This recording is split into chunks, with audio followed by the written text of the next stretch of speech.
Այսօր իմ տաղավարի հյուրը սիրված դերասան Նարեկ Հայկազյանն է։ Իմ տան դուռը բաց է բոլորի առջև, բայց մուտք ունեն միայն արժանավորները։ Տատիկի երազանքը կամ ճանապարհ դեպի թատրոն, մեկ ակնթարթ ու փոխվում է Նարեկի կյանքը։ Ինքը մահացավ հունիսի 4-ին եւ երազանքն եմ իրականացրել իր։ Անթիվ դժվարություններ, որոնք պարբերաբար հաղթահարում է Նարեկն ու գնում է առաջ։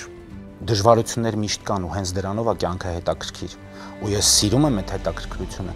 Մանկությունից իմ կյանքը դժվար է եղել։ Ովքեր են Նարեկի թիկունքից հարվածողները եւ ինչ են նրանք ուզում։ Մինչև հիմա ես պայքարում եմ ինչ-որ բաների համար։ Շատ են հարվածներ եղել ու անգամ զարմացել եմ։ Ինչու։ Ով է Նարեկի անակնկալ հյուրը։ Բարև եք եկել։ Այսօր խոստովանությունների չափաբաժինը Նարեկ Հայկազյանինն է։ Մարդիկ երբ որ ինչ-որ բանի չեն հասնում, մտածում են դու ինչի քեզ տրվեց, ինչի դու հասար, ինչի ես չեմ։ Խորիմաստ մտքեր եւ գաղտնի նամակ։ Ով է նամակի հեղինակը։ Խոստովանություն, ուրբաթ օրը 22:30-ին